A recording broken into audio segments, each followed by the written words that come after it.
சிலுவையின் நிழலுக்கு பின்பாய் என்னை மறைத்துக் கொள்ள வேண்டுமாய் ஏற்ற வார்த்தைகளை ஞாபகப்படுத்தித்தார் சுவாமி. என் உடல் விலகினங்கள் சோர்வுகள் எல்லாவற்றையும் நீர் நீக்கி உடைய பலத்தினால் இடைபெற்று உடைய வார்த்தைகளை தந்தங்களோடு பேசும் இயேசுவின் நாமத்தை ஜெபங்கள் கொண்டு பிதாவே, ஆமென்.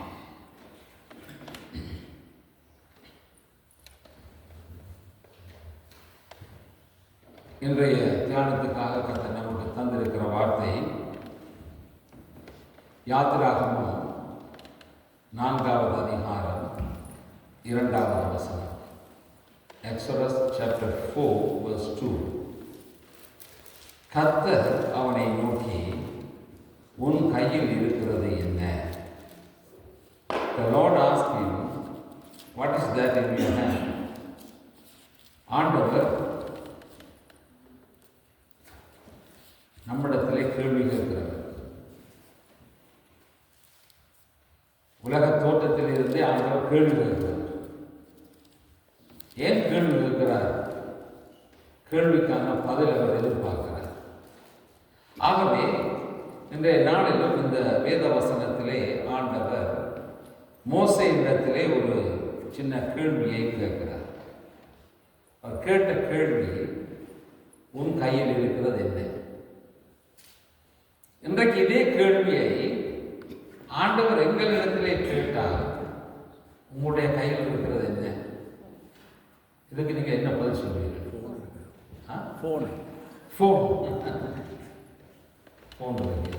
வேற ஒன்றுமில்லை. அது காலகாலமாக சொல்ற விஷயம் தான். பேங்க்ல டிபாசிட் இருக்கும், ஆனா கையில் ஒன்று. சரி, இப்போ ஒன்றும் இல்லை என்றோ அல்லது எங்களிடத்திலே இது இருக்கிறது என்றோ எதை நாங்கள் சொல்லுவோம் என்று சொன்னாலும் எங்களிடத்திலே நிறைய இருக்கு. நாங்கள் டிரெக்டாக தான் நாங்கள் பார்க்குறோம். அப்படி உன் கையில் இருக்கிறது என்ன கண்டா, என் கையில் ஒன்றுமே இல்லையே, அதான் நான் சொல்லுவேன். ஆனால் இருக்கு, என்ன இருக்கு? பொறுப்பு. சரி, வேற எங்களிடத்திலே கோபம் என்ற ஒன்று இருக்கு. பலவிதமான தேவனுக்கு விரோதமான பல காரியங்கள் எங்களிடத்தில் இருக்கு. இதெல்லாம் உங்களிடத்துல இருக்கு. அது எங்களிடத்துல இருந்தால் நாங்கள் அதை எப்படி நாங்கள் கொண்டு வரலாம்? இப்போ கூட பக்கத்தில் ஒன்று இருக்குன்றால் நீங்கள் எப்படி அதை வெளியில் கொண்டு வருவீங்க? எதால் எடுக்கிறது? கையால் எடுக்கிறது. அப்போ இந்த வாழ்க்கையில் இருக்கக்கூடிய பல விஷயங்கள் நாங்கள் எடுக்க வேண்டும் வெளியிலே. அப்போ எங்களிடத்துல நிறைய இருக்கிறது. உன் கையில் என்ன இருக்கிறது என்று கேட்டவுடன் எங்களுடைய வாழ்க்கையில ஒன்றுமே இல்லைன்னு சொல்லலாம், அல்லது ஃபோன்னு சொல்லலாம், சர்ச்சில் இருந்தால் பைபிள்னு சொல்லலாம், அல்லது வேறு வேலை காரியம் இருந்தால் அதை அந்த அடிப்படையாக வச்சு அதை நாங்கள் சொல்லலாம். இப்போ நாங்கள் இந்த மோசே இடத்திலே ஆண்டவர் கேட்கிற போது அந்த மோசையும் ஒரு பதிலை வைத்திருக்கிறான். இப்போ நீங்கள் மோசையினுடைய வாழ்க்கையை நீங்கள் பார்க்கும்போது அவன் எத்தனை வருஷம் உயிரோட இருந்தான்? எத்தனை வருஷம் தெரியாதா? 120 வருஷம் தான். சரியா? அந்த 120 வருஷத்துல முதல் 40 வருஷம் அவன் எங்கே இருந்தான்? பார்வோனுடைய அரண்மனையிலே, பார்வோனுடைய குமாரத்தியினுடைய மகனாக 40 வருஷம் இருந்தான். அடுத்த 40 வருஷம் அங்கே இருந்தான் வனாந்தரத்தில் மீடியான் தேசத்திலே ஆடு மேய்த்துக் கொண்டிருக்கிறவனா இருந்தான். அடுத்த 40 வருஷம் அங்கே இருந்தான். இஸ்ரவேல் ஜனங்களை வெளியே கொண்டு வர்றதுக்கு புறப்பட்டு போகிற மனுஷனாக இருந்தான். அப்ப 40 வருஷம்.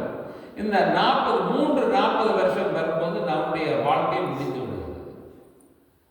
இன்றைக்கு நம்முடைய வாழ்க்கை எத்தனை 40 இருக்க போகிறது எங்களுக்கே தெரியாது. அவனுக்கு 3 தரம் 40 கிடைச்சது, எங்களுக்கு 2 தரம் கிடைக்கிறது கொண்டே கஷ்டமாயிருக்கு. இப்போ ஆண்டவர் அவர்களை கூப்பிட்டு கேட்கிற கேள்வி என்னவென்றால், உன் கையில் என்ன இருக்கிறது? இப்போ ஒருவேளை இவர் அரண்மனையில இருந்திருப்பாரா இருந்தால் அவனுடைய எண்ணம் எதுவாக இருந்திருக்கும் அவனுடைய கையில?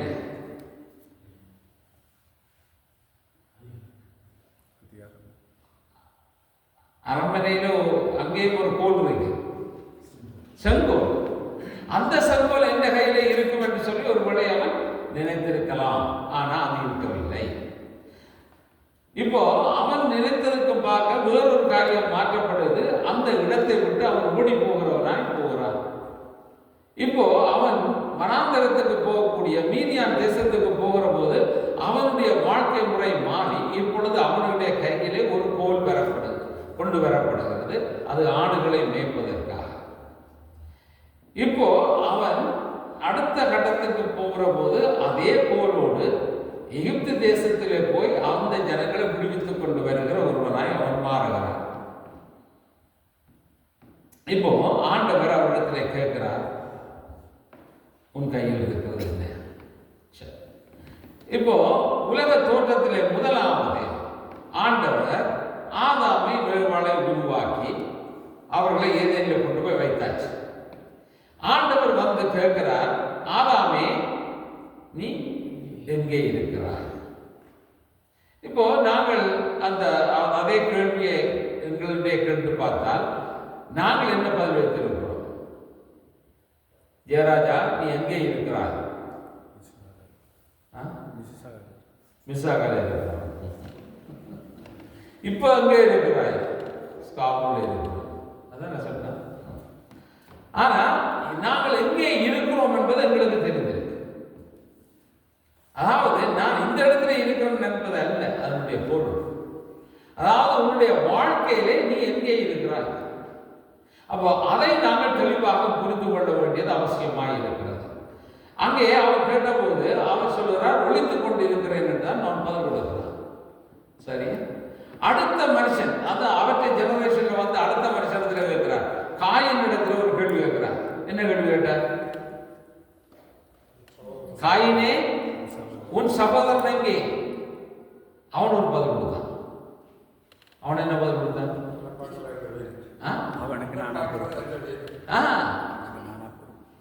நான் என்ன இந்த சகோதரனுக்கு நான் காவலாளியா? நான் வாட்ச்மேனா?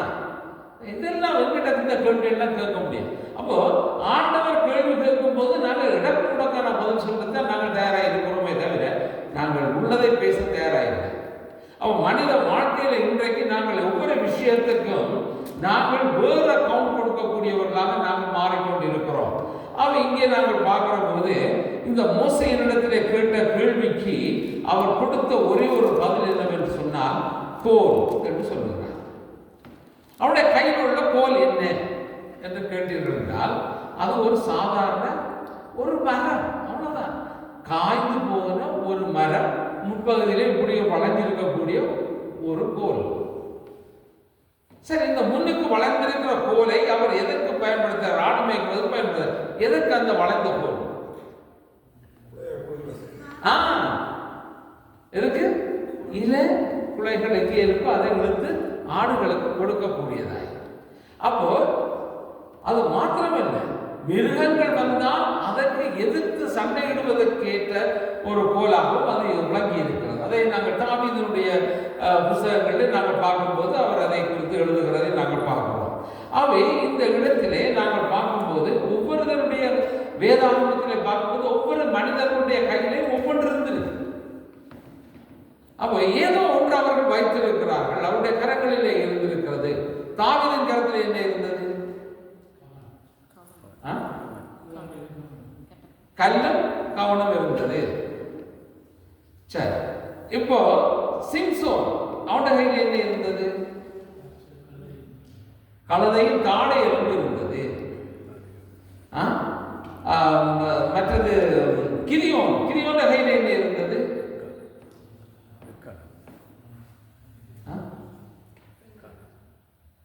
கிரியோன் கையில் என்ன இருந்தது?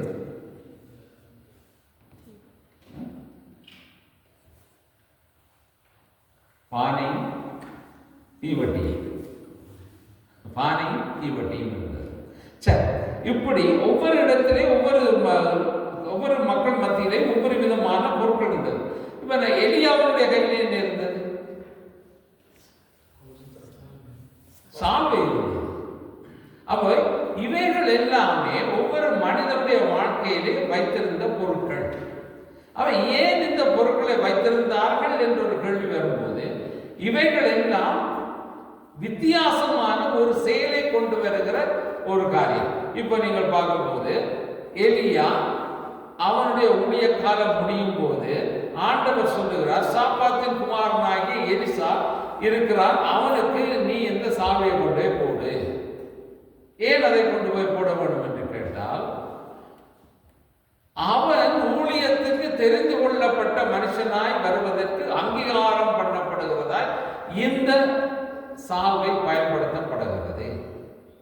இதை குறித்து நான் 2-3 வாரங்களுக்கு முன்பு ஒரு செய்தியை கொடுத்திருக்கிறேன்.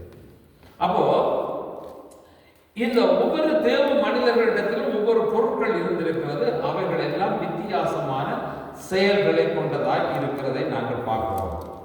ஆகவே இந்த ஆண்டவராகிய இயேசு வனாந்திரத்தில் போயிருந்து பிரசங்கம் பண்றார். சரியா? வனாந்திரத்தில் பிரசங்கம் பண்ணி கொண்டிருக்கல லேட் ஆகிடுச்சு. இந்த சீஷர்கள் என்ன செய்தார்கள்? ஆண்டவர் இயேசுகிட்ட போய் என்ன சொன்னாங்க?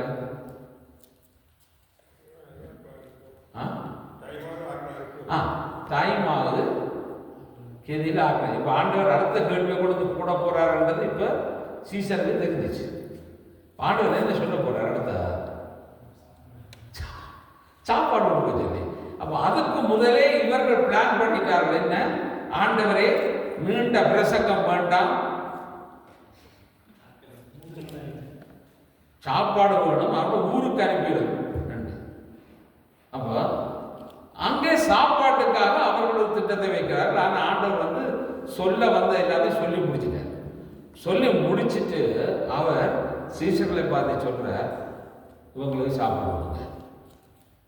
இது ஒரு நடக்கக்கூடிய அல்லது ஒரு நடைமுறை சாத்தியம் இருக்கா?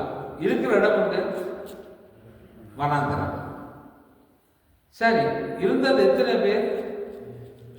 5000 பேர். அப்ப இவ்வளவு பேருக்கு சாப்பாடு கொடுன்னு சொல்லி ஆண்டவர் சொல்றதா இருந்தால் இது என்ன லாஜிக்? இது இல்லை. ஆனால் இந்த சந்தர்ப்பத்தில் நாங்கள் என்னத்தை அங்கே பார்க்கிறோம்னா, அங்கே உள்ளே போய் பார்க்கிறாரு, ஒரு சிறு பையன் இடத்துல 5 பவுன் 2 மீனும் இருக்கு. அவர் சொல்ற 5 பவுன் 2 மீனும் இருக்கு. ஆண்டவர் கொண்டுறது. இப்ப என்ன உன்னுடைய கையில இருக்கிறதோ அது முதலாவது ஆண்டவருடைய கருத்துக்கு வர வேண்டும். இதுதான் முக்கியம். உங்களுடைய கருத்தில் என்ன இருக்கிறதோ அது ஆண்டவருடைய கருத்துக்கு வர வேண்டும். ஆண்டவருடைய கருத்துக்கு வந்தால் அது என்னவாய் மாறுகிறது என்றால், அது பிரயோஜனம் உள்ளவைகளாய் மாறுகிறது, பலருக்கு பிரயோஜனத்தை கொண்டு போகிறதாய் மாறுகிறது, அங்கே பருகி பெறுகிறதாய் மாறுகிறது. ஆண்டவர் அதை எடுத்து ஸ்தோத்திரம் பண்ணி அவர்களிடத்தை கொடுத்து பகிர்ந்து கொள்ளுங்கள் என்று சொன்ன போது அவர்கள் 5000 பேருக்கு மேலே அவர்கள் உண்டார்கள். அது மட்டுமல்ல 12 கூட மிச்சம் எடுத்தார்கள். அப்போ எங்களுடைய கையிலே எது இருக்கிறதோ அது ஆண்டவருடைய கையிலே போக வேண்டும். அப்ப ஒரு முதல் வயது தாய், அந்த ஏழை பெண்ணொருத்தி, அவளுடைய கையிலே நீங்கள் பார்க்கும்போது அவளிடத்திலே அந்த விதவையினுடைய கையில என்ன இருந்தது கேட்டால் 2 காசு தான் இருந்தது. அந்த 2 காசு எங்க போகுது? காணிக்கப்பட்டிக்கு தான் போகுது. அடுத்த நாளைக்கு இல்லை. இன்றைக்கு எங்களுடைய திங்கிங் அப்படி இருக்கு, எங்களுடைய நோக்கம் அப்படி இருக்கு. கையில 50 ரூபா தான் இருக்குது, 50 ரூபா தான் இருக்குது. ஐயோ நாளைக்கு அது வேண்டணும், இது வேண்டணும், இதுக்கு மேல இல்லை, கேஸ் அடிக்கணும், அதுக்கு இல்லை. இப்படித்தான் நாங்கள் பார்க்கிறோம். ஆனா அந்த ஏழை விதவை அப்படி இருக்கல. அவளுடைய எது இருக்குதோ அது கடவுளுடைய கருத்தில் கொண்டு போகப்படுகிறது. ஆகவே ஒரு காரியத்தை நாங்கள் புரிந்து கொள்ள வேண்டும். எங்களிடத்தில் இருக்கிற என்ன பொருளாக இருந்தாலும் அது முதலாவது ஆண்டவருக்கு போக வேண்டும் என்பது முதல் தெரிந்து கொள்ள வேண்டிய விஷயம். இப்போ இந்த இடத்துல நாங்கள் பார்க்கும்போது மோசே இடத்துல கேட்கிறார், உன்னுடைய கரத்தில் இருக்கிறது என்ன என்ற போது அவன் சொல்றான், என்னிட இருக்கிறது ஒரு கோல். அவ்வளவு. இப்போ ஆண்டவர் என்ன சொல்லுகிறார் என்றால், அந்த கோல் அங்கே அவர் வைத்திருந்த அந்த கோலை அவர் சொல்லும் போது சொல்லுகிறார், நீ அந்த கோலை கீழே போடு. இன்றைக்கு ஆண்டவர் எங்களுக்கு எதையாவது தராமல் இருக்கிறாரா? இப்போ நாங்கள் சில வழியில் நாங்கள் இந்த கரத்தில் என்று சொன்ன உடனே கையில் இப்போ கையில் வச்சிருக்க பிறகு தான் நாங்கள் யோசிக்கிறோம். ஆனால் இவைகளெல்லாம் எதன் மூலமாக எங்களுக்கு வந்தது? எங்களுடைய கையில் பிரயாசம். அப்போ எங்களிடத்தில் இருப்பது என்னென்று கேட்டால் எங்களிடத்தில் ஏராளமான காரியங்கள் இருக்கிறது. அப்போ எங்களிடத்துல இருப்பது முதலாவது கீழே போடப்பட வேண்டும். கீழே சொன்னால் ஆண்டவருக்கு முன்பாக கொண்டு வரப்பட வேண்டும். ஆகவே கர்த்தருடைய கருத்துக்கு அது வரும்போது அது மாற்றப்படும். எங்களிடத்தில் நிறைய தாளந்துகளை ஆண்டவர் எங்களுக்கு தந்திருக்கிறார், திறமைகளை தந்திருக்கிறார், அவர் ஏராளமான டேலண்ட்ஸ் எங்களுக்கு தந்திருக்கிறார். அவைகளை எல்லாம் ஆண்டவருக்கு கொண்டு வரப்பட வேண்டும் என்பதுதான் தேவனுடைய விருப்பமாய் இருக்கிறது. ஆகவே இப்பொழுது அங்கே நாங்கள் வேதத்திலே நாங்கள் பார்க்கும்போது ஹீப்ரூ சாப்டர் 11 verse 24 to 26, எபிரேயர் 11வது அதிகாரம் 24 முதல் 26 வசனத்தை நீங்கள் பார்க்கும்போது, விசுவாசத்தினாலே மோசே தான் பெரியவனான போது பாவனுடைய குமாரத்தின் மகன் எனப்படுவதை வெறுத்து அனித்தியமான பாவ சந்தோஷங்களை அனுபவிப்பதை பார்க்கிலும் தேவனுடைய ஜனங்களோடே துன்பத்தை அனுபவிப்பதையே தெரிந்து கொண்டு இனிவரும் பலன் மேல் நோக்கமாய் இருந்து எய்த்துள்ள பொக்கிஷங்களிலும் கிறிஸ்துவின் நிமித்தம் வரும் நிந்தையே அதிக பாக்கியம் என்று எண்ணினான். ஆகவே பொக்கிஷங்கள் எய்த்திலிருந்து வரக்கூடிய அந்த பொக்கிஷங்கள் சிறப்பு இவைகளிலும் பார்க்க கிறிஸ்துவனிடத்திலிருந்து கிறிஸ்துவுக்காக நிந்தையை அனுபவிப்பது என்பதுதான் அது பாக்கியம் என்று சொல்லி அவன் எண்ணினான் என்று சொல்லி இங்கே எபிரேயர்கள் நிருபத்திலே அங்கே மோசையை குறித்து சொல்லப்படுகிற காரியத்தை நாங்கள் பார்க்கணும். அப்போ மோசையினிடத்திலே இருந்தது ஒரு கோல். கர்த்தர் அவர்களிடத்தில் சொல்றார், கீழே போடு. அந்த கீழே போடுகிற போது அது என்னவாய் மாறுதுன்னு சொன்னால் அது சர்ப்பமாக மாறும். வேதம் என்ன சொல்லுது? மோசே அங்கே அதை தரையிலே போட்டான். யாத்திராகமம் 4:3, எக்ஸோடஸ் சாப்டர் 4 verse 3. அவன் அதை தரையிலே போட்ட போது அது சர்ப்பமாயிற்று. மோசே அதற்கு விலகி ஓடினான். அப்போ அந்த தடி அவன் கையில வச்சிருந்த இத்தனை நாட்களாக காலங்களாய் வைத்திருந்த அந்த தடி இப்போ கீழே போட்ட போது பாம்பாக மாறினது. அவன் பயந்து ஓடினான். அப்படிதான் வேதம் சொல்லுது. இப்போ அவன் மனசுல எப்படி இருந்திருக்குன்னு நினைக்கிறீங்க? இந்த தடியை கீழே போட்ட உடனே பாம்பா மாறிச்சு. அவன் என்ன யோசித்திருப்பான்?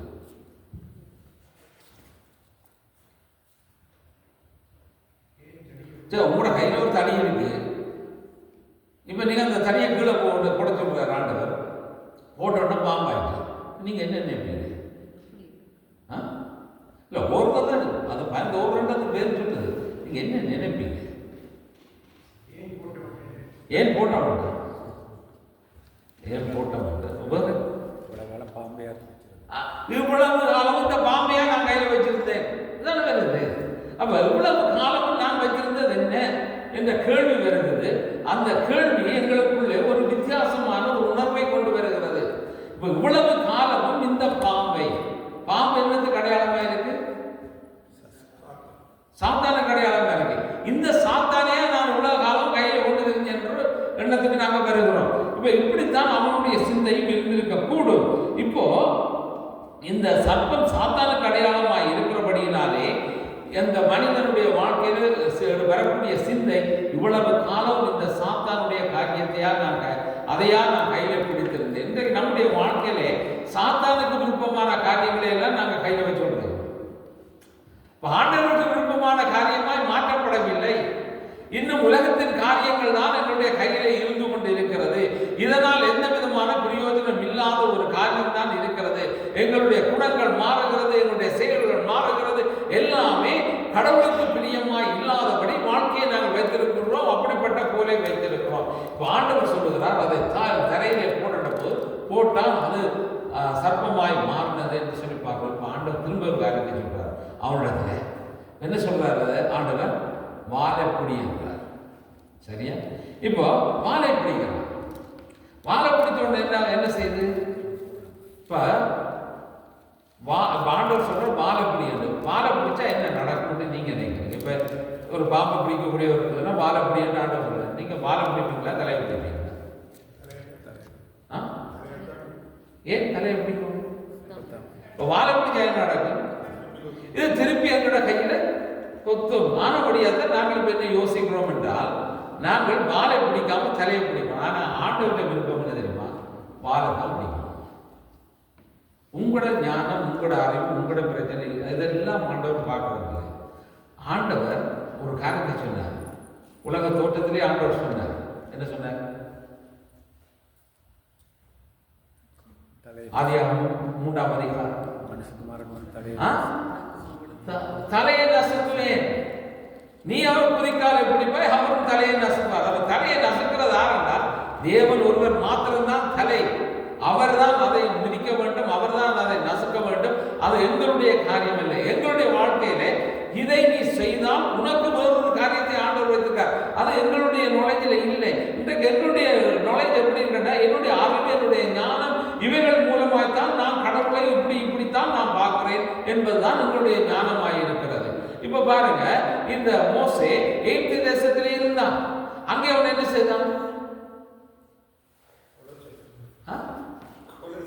கொலை செய்தான். அப்போ ஆற கொலை செய்தான்? ஒரு ஐக்கியனை கொலை செய்தான். ஏன் கொலை செய்தான்னு கேட்டா, அவனுக்குள்ள இருந்த பற்றுறுதி. என்ன பற்றுறுதி? நான் யூதன், நான் இஸ்ரவேல். அப்போ இப்படியான ஒரு மனநிலையில் இருந்தபடியா இவன் எங்களுக்கு விரோதி ஆனபடியால் ஒரு கொலை. அப்போ அந்த கொலை செய்தபடியா தான் என்ன எங்க இருந்து போறான்? எகிப்தை விட்டு போறான். அப்ப 40 முக்கிய முடிந்து விட்டது, கொலையோடு முடிந்து விட்டது.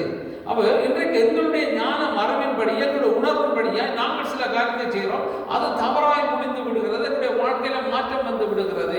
இப்போ அதனாலே அவருடைய வாழ்க்கையிலே அந்த இடத்தை விட்டு போகக்கூடிய சூழ்நிலை வருகிறதை நாங்கள் பார்க்கிறோம். அப்போ எங்களுடைய ஞான மரபினாலே நாங்கள் சில காரியங்களை செய்ய முடியாது. எங்களுக்கு ஞான மரபு இருந்தாலும் தேவனுடைய கிருபையும் தயவும் இல்லாத எந்த ஒரு காரியத்தை நாங்கள் செய்ய முற்படக்கூடாது. இப்போ ஆண்டவர் சொல்றார், மாலை பிடி என்றார். அந்த மாலையை அவன் பிடிக்கிறான். இப்போ ஆண்டவர் சொல்ற காரியத்தை நீங்கள் வேதத்தில் நீங்கள் பார்க்கும்போது, ஏசாயா தீர்க்கதரிசி புத்தகம் 55ஆம் அதிகாரம் 8-9 வசனங்கள். Isaiah chapter 55 verses 8 and 9. என் நினைவுகள் உங்கள் நினைவுகளும் அல்ல, உங்கள் வழிகள் என் வழிகளும் அல்லவென்று கர்த்தர் சொல்லுகிறார். பூமியை பார்க்கலும் வானங்கள் எப்படி உயர்ந்திருக்கிறதோ அப்படியே உங்கள் வழிகளை பார்க்கலும் என் வழிகளும், உங்கள் நினைவுகளை பார்க்கலும் என் நினைவுகளும் உயர்ந்திருக்கிறது. அப்போ தேவனுடைய காரியங்கள் நாங்கள் சிந்திக்கிறது போல தேவன் சிந்திக்கிறது கிடையாது. அவருடைய சிந்தையும் வழிகளும் வித்தியாசமாக இருக்கிறது. அப்ப ஆண்டவர் மோசேக்கு மாலை பிடி என்று சொன்னவர், இப்போ அந்த மாலை அவன் பிடித்த போது அந்த பாம்பு இப்படி தொங்கிக் கொண்டிருக்கு. சரிதானே? இந்த தொங்கிக் கொண்டிருக்குது. இப்போ அந்த தொங்கிக் கொண்டிருந்த பாம்பு என்னவா மாறிட்டான்?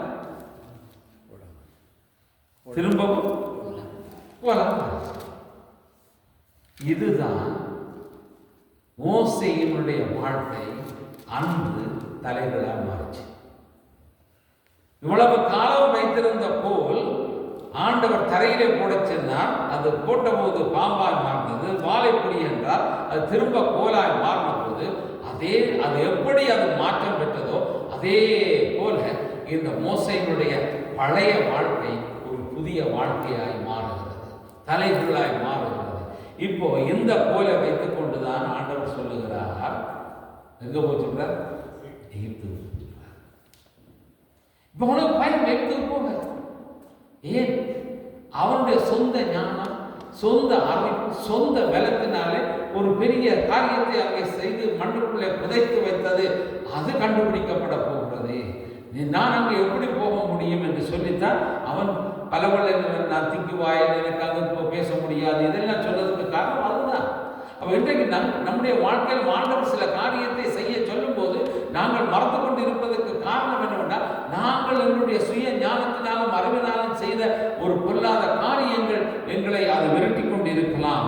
அவை தேவன் சொல்லுகிற காரியத்தின்படி நாங்கள் செயல்பட வேண்டியது அவசியமாக இருக்கிறது. இப்போ அந்த கோல் எப்படி மாறினதோ அதே போல அவன் ஒரு புது சிருஷ்டியாக அவன் மாறுகிறான். இப்போ அந்த தேவன் நமக்கு தந்திருக்கிற அந்த கோல் என்ன கோல்? ஆண்டவர் உங்களுக்கு கோலை மாற்றி தருகிறார். அதை நீங்கள் பார்க்கணும்னா ஏசாயா தீர்க்கதரிசி புஸ்தகம் 11ஆம் அதிகாரம் 1ஆம் வசனம். Isaiah chapter 11 verse 1. ஈசா என்னும் அடிமரத்தில் இருந்து ஒரு துளிர் தோன்றி அவன் வேர்களில் இருந்து ஒரு கிளை எழுப்பி செழிக்கும். அவ ஈசா என்று சொல்லுகிற அடிமரத்தில் இருந்து பிறந்த தாவீதின் குமாரன் ஆகிய இயேசு கிறிஸ்து தான் அந்த தடி, அந்த கிளை, அந்த துளிர். அப்போ அந்த அடியிலே இருந்து அங்கே ஆண்டவராக இயேசு வருகிறார். அந்த ஆண்டவராக இயேசு கிறிஸ்துவை குறித்து பார்க்கும்போது அவர் ஆடுகளினுடைய நல்ல மேய்ப்பர் என்று சொல்லப்படுகிறது. அவருடைய கோலும் தடியும் என்னை தேற்றும் என்று சங்கீதக்காரர் சொல்லுகிறார். அவர் இதுவரை மோசே ஆடுகளை வழிநடத்துவதற்காக பயன்படுத்தின அந்த கோல் இனி இஸ்ரவேல் ஜனங்களை வழிநடத்துகிற கோலாக அந்த கோல் மாறினது. அப்போ அந்த மாற்றம் வரவில்லை என்று சொன்னால் அடுத்த பெரிய ஒரு காரியத்தை அவரால் செய்திருக்க முடியாது. கர்த்தர் அந்த கோலை எப்படியாக பயன்படுத்தினார் என்பதையும் நாங்கள் பார்க்கும்போது எக்ஸோடஸ் சாப்டர் 4:17 அங்கே யாத்திராகமம் 4வது அதிகாரம் 17வது வசனம் சொல்லுகிறது, இந்த கோலையும் உன் கையிலே பிடித்து கொண்டு போ, நீ இதனால் நீ அடையாளங்களை செய்வாய் என்றார். ஆண்டவர் சொல்றார், நீ இப்போ உனக்கு மாற்றி பெற்ற இந்த கோலை நீ எடுத்துக்கொண்டு போ, அவை இதன் மூலமாய் நீ பெரிய அடையாளங்களை செய்வாய். அப்போ முதல் இருந்த காரியத்துக்கும் ஆண்டவர் செயல்படுத்த போகிற காரியத்துக்கும் வித்தியாசம் இருக்கிறது. ஆண்டவர் இப்பொழுது ஒரு புதிய காரியத்தை உன் மூலமாக ஒரு காரியத்தை, அற்புதங்களை, அடையாளங்களை செய்ய உன்னை பயன்படுத்த போகிறார் என்பதை குறித்து அங்கே மோசே இடத்திலே சொல்லுகிறதை பார்க்கிறோம். சரி, இப்போ இவர்கள் பார்ப்பனுடைய அரண்மனைக்கு போயாச்சு. இப்போ ஆண்டவர் சொல்லுகிறார், உன்னுடைய கோலை தரையிலே போடுறார். எங்க? பார்வனுக்கு முன்னால போட்டோட என்னவா மாறிச்சது? பழையதான். என்ன முதல் போட்டோட பாம்பா மாறி, இதுதான் அங்கேயும் நடக்குது, பாம்பா மாறிச்சு. இப்போ அவனோட இல்லை, போட்டாச்சு, நிற்கிறார். இப்ப இதுக்கு பதிலடி கொடுக்கிறவர்கள் என்ன செய்கிறார்கள்? அங்கால மந்திரவாதிகள் இருக்கிறார்கள், பார்வனுடைய மந்திரவாதிகள் இருக்கிறார்கள். அவர்கள் என்ன செய்கிறார்கள்? அவர்கள் ஒரு போல போடுறாங்க. அதுவும் என்னவா மாறுது? இப்ப ரெண்டையும் நீங்க கம்பேர் பண்ணி பார்த்தா எப்படி இருக்கு? ஒரே மாதிரி தானே இருக்கு. இவர் போட்டாலும் பாம்பா மாறுது, மந்திரவாதி போட்டாலும் பாம்பா மாறும். இதுல என்ன இருக்கு? ஒரு வித்தியாசம் இல்லையே. அவனும் அதை செய்கிறான், நாங்களும் தேவனுடைய பிள்ளைகளுக்கு போட்டாலும் பாம்பு வருது, மந்திரவாதி போட்டாலும் பாம்பு வருது. அப்ப இதுல என்ன இருக்கு? ஆனா ஒரு வித்தியாசம் இருக்கு. என்ன நடந்தது? மோசையின் கோல் அந்த பாம்புகளை விழுங்கிட்டு. அப்போ இதுதான் தேவனுடைய வித்தியாசம். அந்த கோல், அந்த பாம்பாக மாறின கோல், அந்த பாம்பு இப்போ அவர்கள் போட்ட அந்த கோல் பாம்பா மாறிச்சு, அந்த பாம்புகளையும் அது விழுங்கிட்டு சொல்லி எழுதப்பட்டிருக்கிறது. அப்போ தேவன் அதிசயங்களை செய்கிறார். இப்போ இதுதான் அந்த மாற்றத்துக்கான காரணம். அப்போ அங்கே ஆண்டவர் ஒரு பெரிய ஒரு காரியத்தை செய்கிறார்.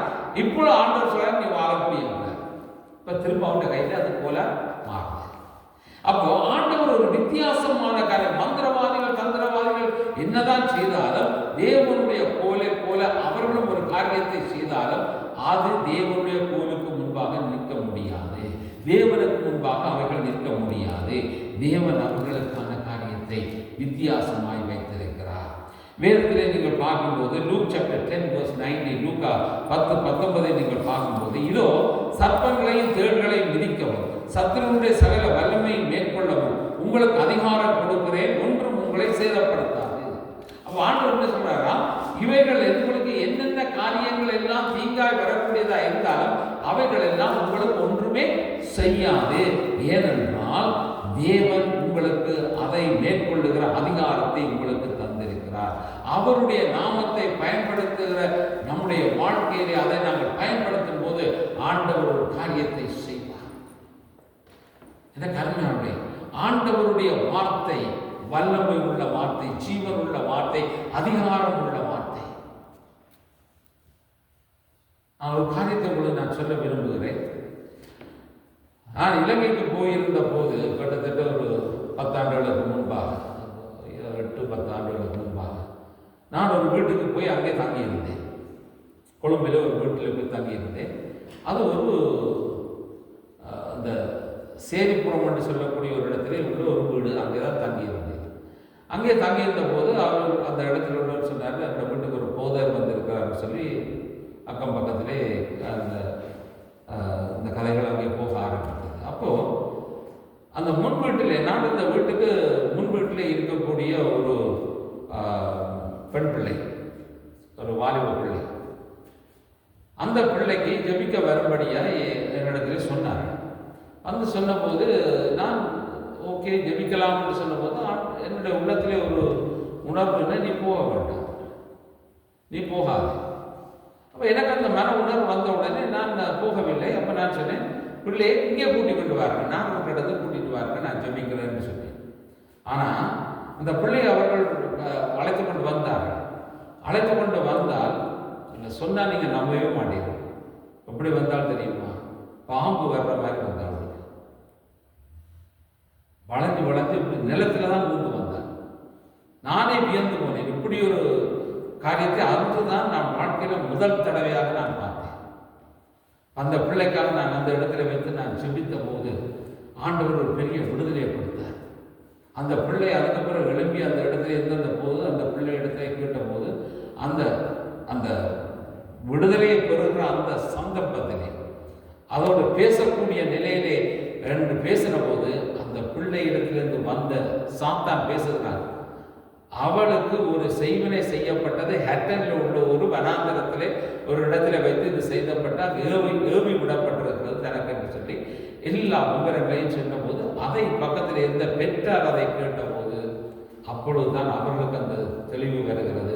ஒரு பிரச்சனை முன்பு நடந்து அங்கே பிரச்சனைப்பட்டு தான் அவர்கள் இங்கே வந்திருக்கிறார்கள் என்றும் அதற்காகத்தான் இதை செய்திருக்கிறார்கள் என்றதும் தெரிய வர ஆரம்பித்தது. ஆனால் அன்றைய தினம் கர்த்தர் பெரிய விடுதலையை கொடுத்தார்.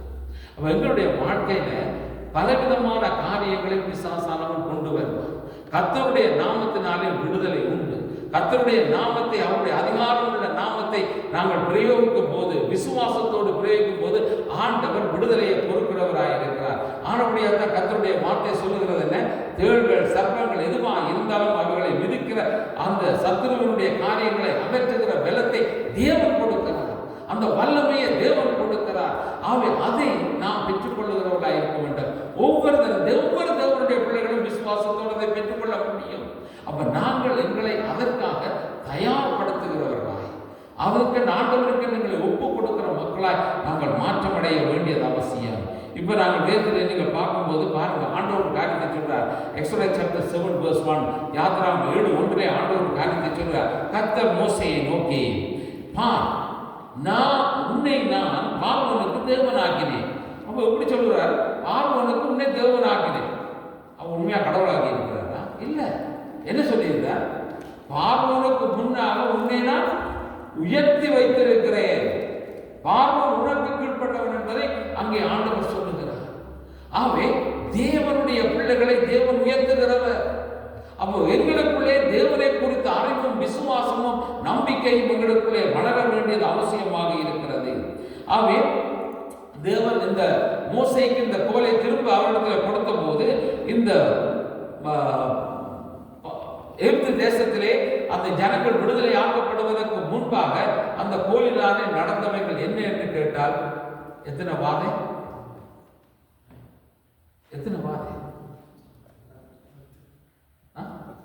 சுரபத்தா 10 அதுக்கு மேலேயா? 10 தான். 10 வாதை தான். அப்ப இது எதனால வந்தது? இந்த 10 வாதை எங்கிருந்து வந்தது? இந்த மாற்றமடைந்த கோலினாலே வந்தது. ஆண்டவர் சொல்றார், ஆண்டவர் மோசத்தை சொல்றார், இந்த கோலை நைல் நதியிலே கொண்டு நீட்டார்.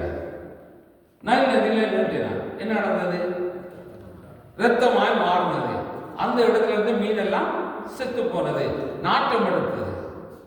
பாருங்க, அந்த நைல் நதி அவர்களுக்கு ஒரு முக்கியமான நதி.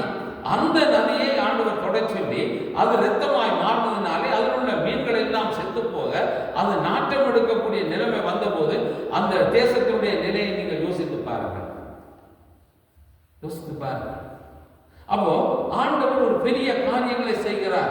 அவருடைய இருதயத்தில் இருந்து அந்த ஜனங்களை விடுவிக்க முடியாதபடி தடையா இருக்கக்கூடிய எல்லா காரியங்களையும் பார்வோனுக்கு உடைக்கும்படியாய், அவருடைய இருதய கடினத்தை நொறுக்கும்படியாய் ஆண்டவர் இந்த கோலை பயன்படுத்தினார்.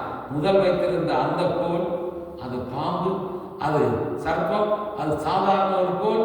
இப்போ அந்த கோல் ஆண்டவருடைய பார்வையிலே முன்னுக்கு போடப்பட்ட போது அது திரும்பவுமாய் தேவனுடைய கோலாய் மாறி அந்த தேவனுடைய கோல் அற்புதங்களை செய்கிற கோலாய் மாறினது. ஆனவன் தான் ஆண்டவர் சொல்றார், நீ வைத்திருக்கிற இந்த கோலோடு நீ போ, நீ அங்கே அடையாளங்களை செய்ய போகிறாய். உன்னுடைய வாழ்க்கையிலே ஆண்டவர் அடையாளங்களையும் அதிசயங்களையும் செய்ய வேண்டுமானால் தேவன் எங்களிடத்தில் ஒரு கோல் தந்திருக்கிறார். என்ன கோல்? எல்லா இடத்துலையும் இருக்கு. ஆனால் இப்போ அந்த கோல் இங்கே வேறு விதமாக எல்லாம் பெருது. எத்தனை பேர் பைபிள் வச்சிருக்கீங்க?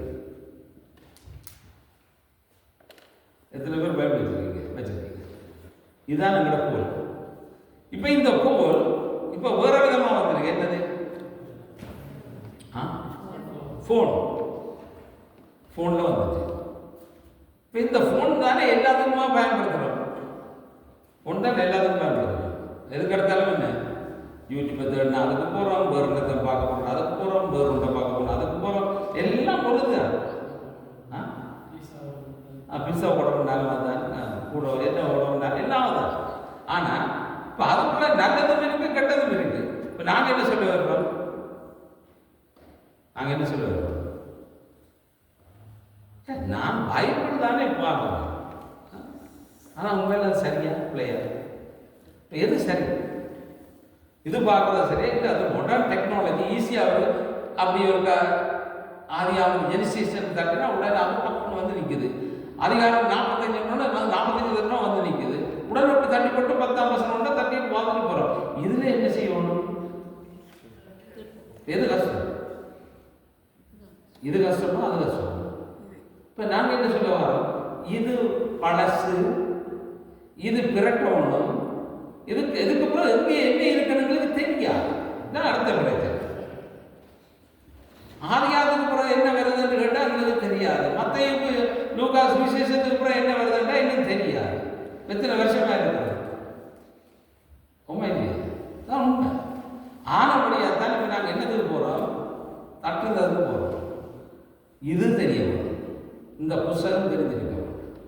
எங்களுக்கு எங்கே என்ன இருக்கு, எதுக்கு பிறகு எது இருக்கின்றது தெரியணும். இதிலே இருந்து தான் நாங்கள் படிக்க ஆரம்பிக்க வேண்டும். இதுதான் தேவன் நமக்கு தந்திருக்கிற கோல்.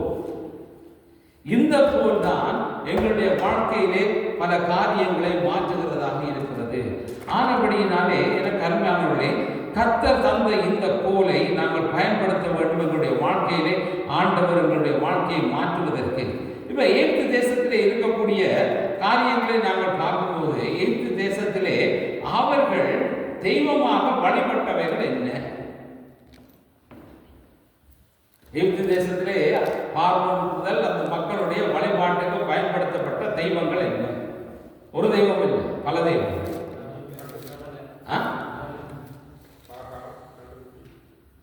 அது எல்லாம் இஸ்ரவேல் பக்கத்தில் வருது. இந்த பாகால் கண்குண்டி எல்லாம் சூரியன், நைல் நதி, இவைகள் எல்லாம் அவர்களுக்கு தெய்வங்கள். தவளை, இதெல்லாம் தெய்வங்கள் அவர்களுக்கு. அப்போ இவைகளை அவர்கள் வணங்குறவர்கள். அப்ப பாவம் அதிகாலையில் எழுந்து எங்க போவான்டா, நைல் நதிக்கு போய் அங்கே சாஷ்டாங்கமாய் விழுந்து அதை வணங்குவான். விடுவி போது சூரியன் வரும்போது அந்த பக்கத்தில் இருந்து அதை வணங்குவான். அப்போ தேவனால் உருவாக்கப்பட்டவைகளை தெய்வமாய் வணங்குகிற வழக்கம் அவர்களுக்கு இருந்தது. இப்போ அவைகள் எல்லாம் என்னவாய் மாறுது? இவர்களுக்கு வாதைகளாய் மாறுது, வாதைகளாக மாற ஆரம்பிக்கிறது. அவை இன்றைக்கு ஆண்டவர் ஒரு பெரிய ஒரு மாற்றத்தை செய்ய விரும்புகிறார். அந்த இடத்திலே கோலை நீட்டின போது அது இரத்தமாய் மாறினது, மீன்கள் செத்து போனது. அங்கே அவன் கோலை நீட்டின போது அந்த சூரியன் இருளாய் மாறினது. அப்ப இந்த காரியங்கள் எல்லாம் எது எல்லாம் அவர்கள் வல்லமை தேவன் என்று நேர்ந்தாரோ, இந்த கோல் அந்த சூரியனே இருட்டாகிறது.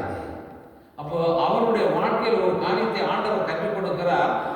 தேவனுடைய காரியங்கள் என்ன என்பதை புரிந்து கொள்ளும்படியான ஒரு காரியத்தை அவர்களுக்கு கற்றுக் கொடுக்கிறார்.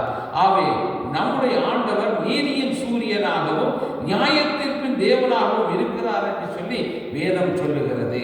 ஆகவே எனக்கு அருமையானவர்களே, இன்று எங்களுடைய வாழ்க்கையிலே ஆண்டவர் ஒரு அற்புதத்தின் கோலாய் உங்களை பயன்படுத்த விரும்புகிறார்.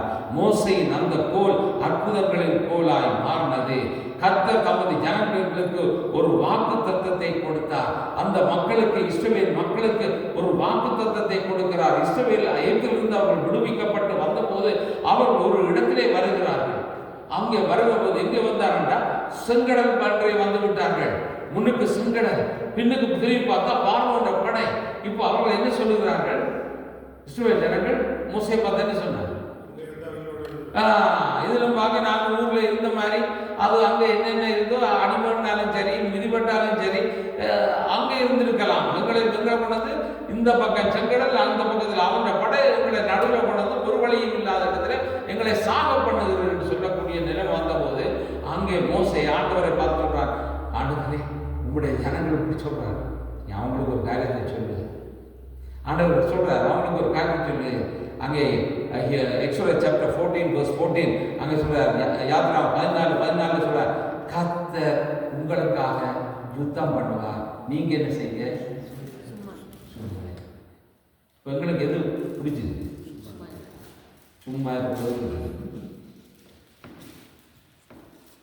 எங்களோட வேலையை வேறொரு ஆட்சிக்கிறார் தானே, அப்ப நாங்க சும்மா இருக்கலாம், இதான் எங்களுக்கு பிடிச்சது. ஆனா ஆண்டவர் சும்மா இருக்கல, நீங்கள் பேசாம இருந்து நான் என்ன செய்கிறேன் என்பதை நீங்க பாருங்க. இதுதான் ஆண்டவர் சொல்றது. அப்ப ஆண்டவர் சும்மா இருக்கல, ஆண்டவர் என்ன செய்யறார்? மோசே சொல்றார், மோசே நீ வச்சிருக்க இந்த கோல் அங்க ஒன்றை நீட்டு. எங்க? செங்கடல்ல நீட்டினா உடனே செங்கடல் 2ஆய் பிளந்தது. ஜனங்கள் அதன் வழியாய் கடந்து போனார்கள். அந்த பார்வோனுடைய படை திரும்ப வந்தது, அதற்குள்ளே அவர்களை மூழ்கடித்து விட்டார். அப்ப தேவன் அந்த கோலினாலே ஒரு பெரிய காரியத்தை அந்த இடத்திலே செய்தார். அந்த பாதையை 2ஆக பிளந்து விட்டு ஒரு புதிய பாதையை உருவாக்கி அந்த தடைக்கற்கள் எல்லாவற்றையும் நீக்கி முன்னேறும்படியான காரியத்தை ஆண்டவர் செய்தார். ஆனபடியால் தான் ஏசாயா 43:19 சொல்லுகிறது. ஐசாயா 43:19 says, இதோ நான் புதிய காரியத்தை செய்கிறேன், இப்பொழுதே அது தோன்று, நீங்கள் அதை அறியீர்களா? நான் வனாந்தரத்திலே வழியையும் அவாந்தர வழியிலே ஆறுகளையும் உண்டாக்குவேன் என்று ஆண்டவர் சொல்றார். ஆண்டவரால் முடியாத காரியம் எதுவுமே கிடையாது. நான் வித்தியாசமானவர், வித்தியாசமான காரியத்தை செய்வேன், வித்தியாசமான காரியங்களை சிந்திக்கிறவராய் இருக்கிறேன் என்று ஆண்டவர் சொல்லுகிறார். வழியிலே பாதை இல்லை, முன்னுக்கு செங்கடல், பின்னுக்கு பார்வோனுடைய படை, நடுவிலே அமிழ்ந்து போகக்கூடிய சூழலை வரப்போது எதிர்பாராததை ஆண்டவர் செய்தார். எனக்கு அருமையானவர்களே, உங்களுடைய வாழ்க்கையில எத்தனையோ காரியங்கள் தடைப்பட்டு இருக்கலாம், முன்னேற முடியாமல் இருக்கலாம். ஒரே ஒரு காரியம், ஆண்டவர் அண்டையிலே வாருங்கள். உங்களுடைய கையிலே தரப்பட்டிருக்கிற தரையிலே போடுங்கள், ஆண்டவருக்கு முன்பாக போட்டு விடுங்கள். உங்களிடத்தில் இருக்கிறது எதுவோ அது ஆண்டவருக்கு முன்பாக வர வேண்டும். உங்களுடைய செயல்பாடுகள் என்ன இருக்கலாம்? ஆண்டவருக்கு விரோதமான காரியங்களை செய்கிறவர்களாக இருக்கலாம், தவறான காரியங்களாக இருக்கலாம், ஆண்டவர் விரும்பாதவர்களாக இருக்கலாம். ஆண்டவருடைய சமூகத்திலே நீங்கள் அதை போட்டு விடுங்கள். ஆண்டவர் அதை புதிதாக உங்களுக்கு மாற்றி ஒரு புதிய பலத்தோடு உங்களை பயணிக்கும்படியா செய்கிற தேவனாய் இருக்கிறார்.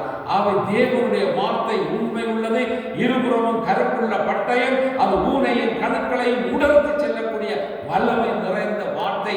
அவை அதை நீங்கள் சொந்தமாக்கி கொள்ளும் போது உடைய வாழ்க்கையிலே தேவன் பெரிய காரியங்களை அவர் செய்கிறவராக இருக்கிறார். அவை அந்த விசுவாச வார்த்தையை நாங்கள் பிடித்து கொண்டு நடக்கிறவர்களாய் நாங்கள் வர வேண்டும். அவை கர்த்தருடைய வார்த்தை சொல்லுகிறது. அங்கே நாங்கள் எபிரேயர்கள் நிறுவனம் 10:13 சொல்லுகிறது, அல்லாமல் நம்முடைய நம்பிக்கை அறிக்கை இடுகிறதில் அசைவில்லாமல் உறுதியாய் இருக்க கடவோம். வாக்குத்தத்தம் பண்ணினவர் உண்மை உள்ளவராயிருக்கிறாரே. அப்போ அசைவில்லாமல் உறுதியாய் நாங்கள் இருக்க வேண்டியது அவசியம். ஆகவே தேவன் தருகிற வாக்குத்தத்தத்தின் போலை யாவரும் பிடித்துக் கொள்ளுகிறவர்களாய் வர வேண்டியது அவசியம். அங்கே எக்ஸோடஸ் சாப்டர் 17:5-6 அங்கே யாத்திராகமம் 17:5-6 சொல்லுகிறது. அப்பொழுது கர்த்தர் மோசேயை நோக்கி, நீ இஸ்ரவேல் மூப்பரில் சிலரை உன்னோட கூட்டிக் கொண்டு நீ நதியை அடித்த உன் கோலை உன் கையிலே பிடித்துக் கொண்டு உங்கள் ஜனங்களுக்கு முன்னே நடந்து போ. அங்கே ஓரேபிலே நான் உனக்கு முன்பாக கண்மலையின் மேல் நிற்பேன். நீ அந்த கண்மலையை அடி, அப்பொழுது ஜனங்கள் குடிக்க அதிலிருந்து தண்ணீர் புறப்படும் என்றார். அப்படியே மோசே இஸ்ரவேல் மூப்பரின் கண்களுக்கு முன்பாக செய்தார். இப்போ ஆண்டவர் சொல்றார், நீ இந்த கோலை முதல் நைல் நதியில நீட்டினியே, அதே கோலை கொண்டு போய் இப்போ ஜனங்களுக்கு தண்ணி வேண்டும். நான் ஓரேக்குள்ள போய் மலையில் நிற்கிறேன், நீ வந்து மலையை அடி, நான் அங்கிருந்து தண்ணி உனக்கு தருவேன், ஜனங்கள் தண்ணியை குடிப்பார்கள். அந்த மலை என்ன? அந்த மலை எது? அந்த மலை எது? 1 கொரிந்தியர் 10ஆம் அதிகாரம் 4வது வசனம். 1 Corinthians chapter 10 verse 4. எல்லாரும் ஒரே ஞானபானத்தை குடித்தார்கள். எப்படி எனில் அவர்களோட கூட சென்ற ஞான கண்மலையின் தண்ணீரை குடித்தார்கள். அந்த கண்மலை கிறிஸ்துவே. பாருங்க, கிறிஸ்து ஆகிய கண்மலை இந்த கோலினால் அங்கே அடிக்கப்பட்ட போது அங்கே அந்த தண்ணீர் அங்கே இருந்து புறப்பட்டு ஜனங்கள் தாகம் தீர அந்த தண்ணீரை குடித்தார்கள். அப்ப அந்த மோசையினுடைய கோல் இப்பொழுது அடிக்கும் கோலாய் மாறினது. முதல் இந்த கோல் எப்படி இருந்தது? ஆடு மேய்க்கிறதுக்கு. திருப்பி அந்த கோல் என்னவாய் மாறினது? இஸ்ரவேல் ஜனங்களை விடுவித்துக் கொண்டு வருகிற கோலாய் மாறினது. விடுவித்துக் கொண்டு வந்த கோல் இப்போ என்னவா மாறிச்சது? தண்ணீர் கொண்டு வர கோலாய் அது மாறிச்சு. இப்போ இந்த அடிக்கப்பட்ட இந்த கோல் இப்போ எப்படி எது செயலாற்றப்படுகிற அடுத்த ஒரு கட்டத்தை நீங்கள் பார்க்க வேண்டியது அவசியம். ஆண்டவராக இயேசு கிறிஸ்து நமக்காக சிலுவையிலே அடிக்கப்பட்டார். ஈசாயின் அடிமரத்திலிருந்து ஒரு துளிர் தோண்டி அந்த கிளை தோன்றுன்னு சொல்லி நம்ம பார்த்தோம். அங்கே கிளையாக இருக்கக்கூடிய அந்த ஆண்டவர் அந்த அடிமரத்தில் இருந்து தோன்றப்பட்ட இயேசு கிறிஸ்து என்று சொல்லி நாங்கள் அங்கே பார்ப்போம். தாவீதின் குமாரனாகிய ஆண்டவராக இயேசு கிறிஸ்து என்று நாங்கள் ஆரம்பத்திலே பார்த்தோம். இப்போ இந்த கோல் என்னவாய் அடுத்த கட்டத்துக்கு போகிறது என்று நீங்கள் பார்க்கும்போது ஐசாயா சாப்டர் 53 verse 5, ஏசாயா 53:5 நீங்கள் பார்க்கும்போது நம்முடைய மீறுதல்களின் நிமித்தம் அவர் காயப்பட்டு நம்முடைய அக்கிரமங்கள் நிமித்தம் அவர் நொறுக்கப்பட்டார், நமக்கு சமாதானத்தை உண்டு பண்ணும் ஆக்கினை அவர் மேல் வந்தது, அவருடைய தழும்புகளால் குணமாகிறோம். இப்போ அந்த கோல் இப்போ ஆண்டவர் இயேசு எப்படி அந்த கோல் என்ன செய்து நாங்கள் பாவம் உள்ளவர்களாக இருக்கிறபடினால் எங்களுடைய பாவங்களை எல்லாம் அவர் ஏற்றுக்கொண்டு இந்த 2 கோல் உண்டாகி இந்த சிலுவையிலே அவர் அடிக்கப்பட்டார். சரியா? இப்ப இந்த கோல் மரத்திலான அந்த கோலிலே ஆண்டவர் சிலுவை என்கின்ற அந்த 2 கோல்களிலே அவர் அடிக்கப்பட்டார்னு சொல்லி நாங்கள் பார்க்கிறோம். அது மட்டுமல்ல, இன்னொரு காரியத்தை நீங்கள் பார்க்க வேண்டும். வேதம் சொல்லுகிறதே ஆண்டவராக இயேசு கோலினால் அடிக்கப்படுவார் என்பது தீர்க்கதரிசனம். சரியா? கோலினால் அடிக்கப்படுவார். அது எங்கே சொல்லப்பட்டிருக்கிறதா? மீகா 5ஆம் அதிகாரம் 1வது வசனம். மைக்கா chapter 5 verse 1. இஸ்ரவேலுடைய நியாயாதிபதியை கோலினால் கன்னத்திலே அடிப்பார்கள். அப்ப இஸ்ரவேலுடைய நியாயாதிபதியா வந்ததாரு ஆண்டவராக இயேசு கிறிஸ்து. அவரை கோலினால் அடித்தார்கள். வேதவாதம் தான் சொல்லுகிறது. அடிப்பார்கள் என்பது தீர்க்கதரிசனம், அடித்தார்கள் என்பது நடந்த நிகழ்வு. ஆவேன கருமானே மோசையினுடைய கோலினால் கண்மலை அடித்த போது அதிலிருந்து தண்ணீர் புறப்பட்டு வந்தது. அதனால் ஜனங்கள் தாகம் தீர்க்கப்பட்டார்கள். இயேசு சிலுவையிலே ஈட்டியினால் குத்தப்பட்ட போது அவருடைய விழாவில் இருந்து இரத்தமும் தண்ணீரும் புறப்பட்டது. அது மக்களுடைய பாவங்களை கழுவி அது ரட்சிப்பின் சந்தோஷத்தை தருகிறதாய் மாறினது. வெளிப்படுத்துகிற விசேஷத்திலே இயேசுவை உலக தோற்றத்துக்கு முன்பாக அடிக்கப்பட்ட ஆட்டுக்குட்டியானவராக குறிப்பிடப்படுகிறதை நாம் பார்க்கிறோம். இன்றைக்கும் அடிக்கப்பட்டவராய் இருக்கிற ஆட்டுக்குட்டியாகவும் அவரே இருக்கிறார். நம்முடைய பாவங்களே மோசையின் மூலம் கோலாக மாறி அவரை அடிக்கிறது. அதாவது இன்றைக்கு நாங்கள் செய்கிற ஒவ்வொரு காரியங்கள் மத்தியிலும் என்ன நாங்கள் செய்கிறோம் என்றால் ஆண்டவராக இயேசு திரும்ப நாங்கள் அடிக்கிறோம், அவரை வேதனைப்படுத்துகிறோம், அவரை காயப்படுத்துகிறோம், அவரை துக்கப்படுத்துகிறோம். ஆண்டவருக்கு விருப்பமில்லாத காரியங்களை தான் நாங்கள் செய்து கொண்டே இருக்கிறோம். அது எங்களுடைய விருப்பம். அதை நாங்கள் செய்து செய்து எங்களுக்காக வந்த இயேசு கிறிஸ்துவை நாங்கள் காயப்படுத்தி கொண்டிருக்கிறோம். நாங்கள் செய்கிற தவறான காரியங்களுக்கான நியாய தீர்ப்புகளுக்காக வைக்கப்பட்டிருக்கிறது.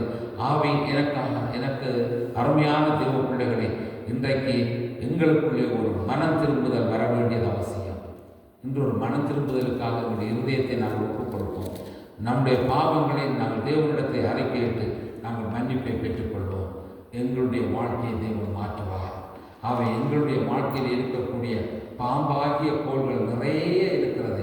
தேவனுக்கு விரோதமான தவறான பழக்க வழக்கங்கள், செயல்கள் எல்லாம் உங்களிடத்தில் இருக்கிறது. அவைகள் தூக்கி போடப்பட வேண்டும். அது தரையிலே போடப்பட வேண்டும். ஆண்டவர் அதை வித்தியாசமாய் மாற்றி எங்களுடைய வாழ்க்கையில் ஒரு புதிய ஒரு நீதியின் சூரியன் உதிக்க ஆண்டவர் உதவி செய்வார். எங்களுடைய வாழ்க்கை மாறும். ஆவை நாங்கள் ஆண்டவருக்கு என்று நாங்கள் எங்களை ஒப்புக் கொடுப்போமா? எங்களுடைய பாவங்களை நாங்கள் என்னென்ன கடவுளுக்கு விரோதமாய் செய்கிறோமோ அந்த பாவங்களை எல்லாம் நாங்கள் இப்பொழுதே ஆண்டவருக்கு முன்பாக நாங்கள் அறிக்கை செய்வோம். செபிப்போம். அன்பான இயேசுவாமி, உங்களுடைய சத்தத்தை நாங்கள் கேட்டோம் ஐயா. இன்றைய நாளிலே ஆண்டவரை கேட்ட இந்த சத்தியத்தின்படியாக எங்களுடைய கரங்களிலே இருக்கக்கூடிய சர்ப்பமாகிய கோள்கள் ஏராளம் இருக்கிறது. தவறான பழக்க வழக்கங்கள், செயல்கள், உம்மை துக்கப்படுத்துகிற காரியங்கள் எல்லாம் ஆண்டவரை சாத்தானின் கோள்களால் எங்களுடைய கரங்களிலே இருக்கிறது. நீர் எங்களுடைய கேள்வியை கேட்கிற போது நாங்கள் ஒழித்துக் கொள்ளுகிறவர்களாக இருக்கிறோம் என்று ஆதாம் சொன்னது போல நாங்கள் ஒழித்துக் கொண்டு இருக்கிறோம் என்று சொல்லக்கூடிய வாழ்க்கை தான் எங்களிடத்தில் இருக்கிறது. உமக்கு முன்பாக நாங்கள் வந்து நிற்க தகுதியற்றவர்களாக இருக்கிறோம். ஆண்டவரே, மோசே அந்த கோலை தரையிலே போட்டபோது அன்று அது மாறி ஒரு புதிய வடிவமாகி புதிய செயல்பாடுகள், அற்புத அடையாளங்கள் செயல்பட்டது போல எங்களுடைய வாழ்க்கையில் ஆண்டவரே பெரிய காரியங்களை செய்ய வல்லவராய் இருக்கிறேன். ஆண்டவரே, என்னுடைய வாழ்க்கையில் குணாதிசயங்கள் மாறட்டும், செயல்கள் மாறட்டும், பழக்க வழக்கங்கள் மாறட்டும். விட முடியாதவர்கள் எல்லாம் உங்களை விட்டு அகன்று நாங்கள் பரிசுத்தத்தை நோக்கி போகத்தக்கதாக ஒவ்வொருத்தருக்கும் திருப்பி கொடுக்க வேண்டுமாக உடைய கரத்திலே நாங்கள் ஒப்புக் கொடுக்கிறோம். இயேசு கிறிஸ்துவின் பலமுள்ள நாமத்தில் சுபம் கேட்கிறோம் நல்ல பிதாவே.